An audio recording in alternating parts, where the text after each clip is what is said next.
Assalamualaikum warahmatullahi wabarakatuh. Di sini kami yang beranggotakan Azmi Fahrul Rozi, NIM F1E1 191132. Kemudian Dian Gali ke Sawasidi dengan NIM F1E1 191106. Doni Darmawan, NIM F1E1 191120. Tegar Abdillah dengan NIM F1E1 191117. Dan saya sendiri Munsa Jawari Fanin dengan NIM F1E1. Di sini kami akan menjelaskan tabel frekuensi sebagai salah satu cara untuk menyajikan data, di mana tabel frekuensi adalah cara umum untuk menata atau menyusun data yang dimiliki dalam sebuah tabel yang menunjukkan sebaran atau distribusi frekuensi data dan tersusun atas frekuensi tiap-tiap kelas atau kategori yang telah ditetapkan. Frekuensi tiap kelas atau kategori menunjukkan banyaknya pengamatan dalam kelas yang sedang diamati. Ada tahapan pembuatan tabel frekuensi. Yang pertama, penentuan banyaknya selang kelas. Banyaknya selang kelas tergantung pada jumlah pengamatan dalam data yang kita miliki. Pengamatan yang tidak terlalu banyak tentunya tidak memerlukan selang kelas yang banyak. Begitu pula sebaliknya, pengamatan yang banyak memerlukan selang kelas yang cukup memadai untuk mencakup semua data pengamatan yang dimiliki. Menurut Yitno Sumarto 1990, persamaan yang digunakan untuk penentuan banyaknya selang kelas dinyatakan sebagaimana persamaan sebagai berikut, yakni K sama dengan 1 tambah 3,3 log N, di mana K sama dengan banyaknya kelas dan N sama dengan. Kemudian penentuan selang dalam kelas. Selang dalam kelas atau lebar kelas akan tergantung pada banyaknya kelas dan kisaran data atau disebut juga dengan range. Hal penting yang perlu diperhatikan dalam penentuan selang dalam kelas adalah semua selang atau dalam kelas harus memiliki lebar kelas yang sama. Untuk menentukan selang dalam kelas, terlebih dahulu harus mengetahui banyak kelas atau K yang telah dihitung dalam tahapan sebelumnya. Menurut Yitno Sumarto 1990, persamaan yang digunakan untuk penentuan selang dalam kelas dinyatakan sebagai persamaan sebagai berikut, yakni I sama dengan R per K, di mana R sama dengan range atau kisaran, dan K sama dengan banyak selang kelas. Range atau kisaran dapat diperoleh dari selisih antara nilai pengamatan tertinggi dengan nilai pengamatan terendah. Menurut Yitno Sumarto 1990, persamaan untuk menghitung kisaran dinyatakan dalam persamaan berikut, yakni R sama dengan X max dikurang X min, di mana X max sama dengan nilai pengamatan tertinggi dan X min sama dengan nilai pengamatan terendah. Step terakhir yaitu penentuan batas kelas terendah untuk kelas pertama. Batas kelas terendah untuk selang kelas pertama merupakan bagian penting untuk ditentukan.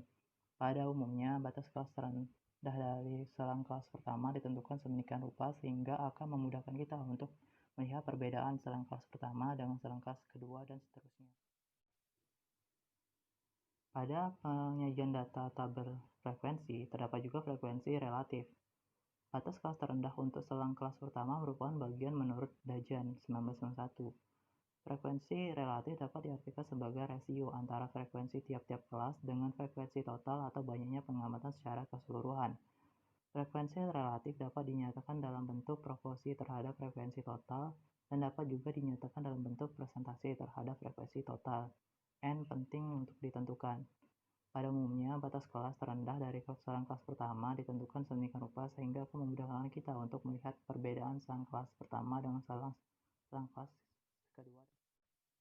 Dan yang terakhir, dalam penyajian data tabel frekuensi terdapat juga frekuensi kumulatif, yaitu adalah jumlah akhir atau jumlah terbaru semua frekuensi setiap batas tertentu dalam bentuk kumpulan data.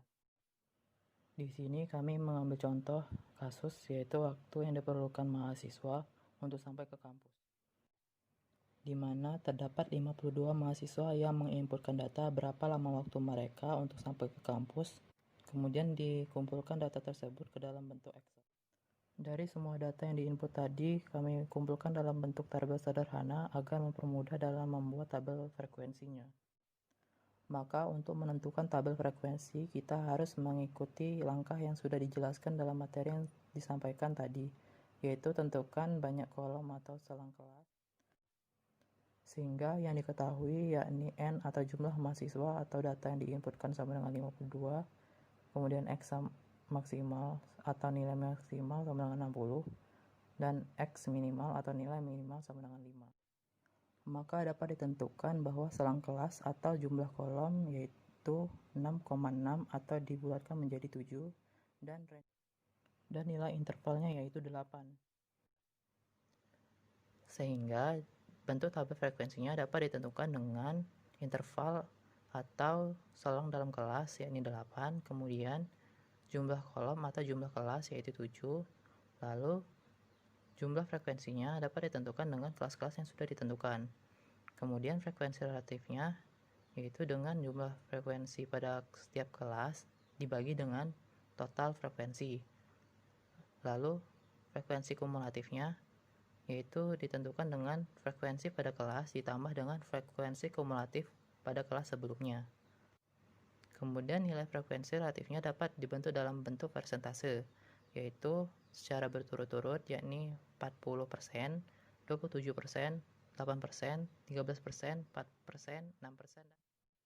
Kemudian, data yang kita inputkan dalam bentuk Excel dapat kita input atau kita ukur dengan SPSS, yakni dengan cara menginput file Excel tersebut ke dalam SPSS, kemudian data tersebut akan tertampil dalam data view. Lalu, kita tentukan variabel view-nya, label nama dan waktu tempuhnya. Kemudian diproses, maka hasilnya akan seperti demikian. Demikian yang dapat kami sampaikan, lebih kurangnya mohon maaf. Assalamualaikum warahmatullahi wabarakatuh.